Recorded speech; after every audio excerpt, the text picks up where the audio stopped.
ఓం శ్రీ గణేశాయ నమః. ఓం శ్రీ గురుభ్యో నమః. శ్రీమాత్రే నమః. నమస్కారం అండి అందరికీ. Welcome to my YouTube channel Shri Manju spiritual. మనం శ్రీ లలిత సహస్రనామ స్తోత్రనామాలకు ప్రతిపదార్థాలు తెలుసుకుంటున్నాం కదా. శ్రీమాత్రే నమః. కానీ అంతకంటే ముందుగా మీరు గనక మన ఛానల్ని మొదటిసారి చూస్తూ ఉంటే తప్పకుండా ఒక లైక్ ఇవ్వండి, మర్చిపోకండి. తప్పకుండా ఒక లైక్ ఇవ్వండి, కామెంట్ పెట్టండి, షేర్ చేయండి, నచ్చితే సబ్స్క్రైబ్ చేసుకోండి. బెల్ అనే ఐకాన్ బటన్ నొక్కి ఆల్ వీడియోస్ సెలెక్ట్ చేసుకుంటే మేము ఇలాంటి వీడియోస్ అప్లోడ్ చేయగానే ముందుగా మీకు నోటిఫికేషన్ వస్తుంది. అలాగే వీడియో ఎక్కడ కూడా స్కిప్ చేయకుండా చివరి వరకు చూస్తే మేము ఏం చెబుతున్నామో మీకు పూర్తిగా అర్థమవుతుంది.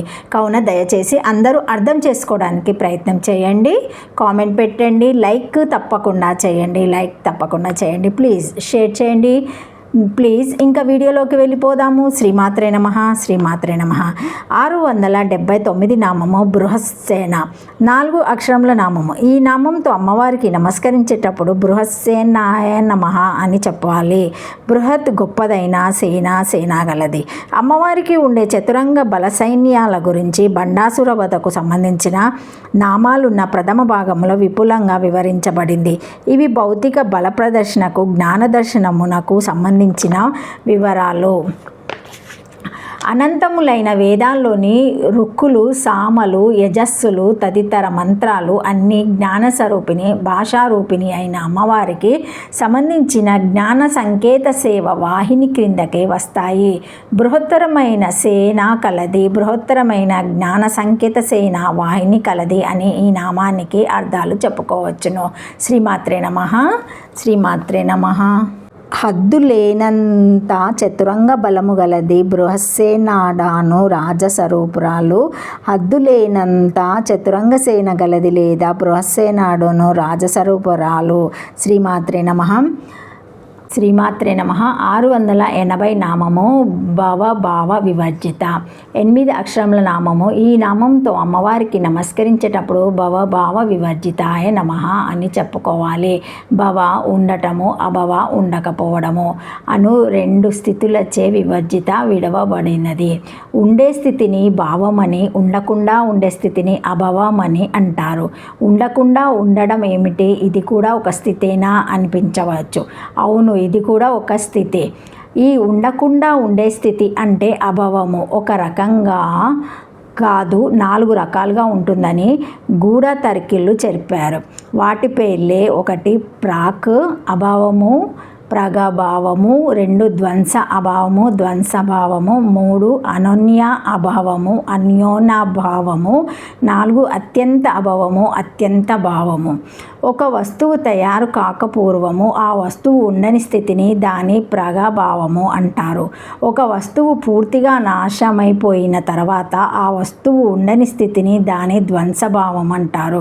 ఒక వస్తువు ఇంకొక వస్తువులాగా ఉండలేని స్థితి అన్యోన్య భావం అంటారు. గొడ్రాలి బిడ్డ లాంటి అసలు ఉండడానికి అవకాశం లేని ఆ వస్తువు స్థితిని అత్యంత భావము అంటారు. ఈ భవభావాలు సూచించే ఉండడము, ఉండకపోవడము క్రింద ఉండే వారికి కానీ పైనుండి చూచేవాడికి అర్ధరహిత్యంగా అనిపిస్తాయి. భవభవ స్థితులు అతీతమైనది అని ఈ నామానికి అర్థము. శ్రీమాత్రే నమః.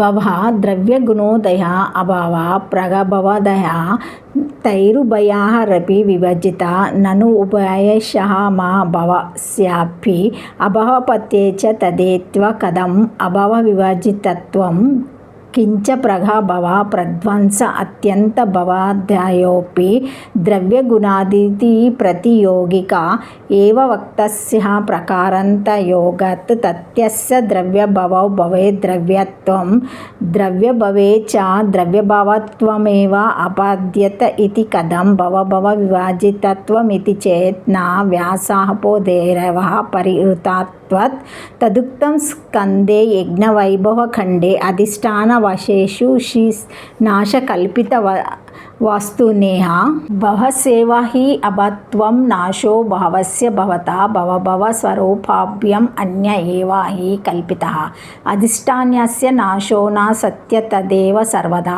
ఇది అధిష్టాన సమసత్తక పదార్థ ప్రతియోగిక భావ్యస్య తదా భవస్య చ అధిష్టానాత్ భేదేన తత్ర తత్వృత్తిత అధిష్టాన విషమ సత్యకాస్య అభ్యవాస్తు అధిష్టాన స్వరూప ఏవ నా భిన్న అధిష్టానం త్యు సత్యత్తదేవ నా నశ్యంతి ఇది సముదాయార్థ. శ్రీమాత్రే నమః. శ్రీమాత్రే నమః. Thank you for watching my video. Please like, share, comment, subscribe to my channel. మరిన్ని వీడియోస్తో మళ్ళీ కలుస్తానండి. ఈ వీడియో మొదటిసారి ఎవరైనా చూసి ఉంటే తప్పకుండా లైక్ చేసి సబ్స్క్రైబ్ చేసుకోగలరు, షేర్ చేయగలరు. Thank you. శ్రీమాత్రే నమః. శ్రీమాత్రే నమః. లైక్ చేయండి తప్పకుండా, మర్చిపోకండి. నాకు చాలా ఛానల్కి హెల్ప్ చేసిన వాళ్ళు అవుతారు, చాలా గ్రోతింగ్ చేసిన వాళ్ళు అవుతారు. కావున దయచేసి అందరూ వీడియోని అర్థం చేసుకోవడానికి ప్రయత్నం చేయండి. లైక్ చేయండి, షేర్ చేయండి, సబ్స్క్రైబ్ చేయండి. Thank you. శ్రీమాత్రే నమః. శ్రీమాత్రే నమః.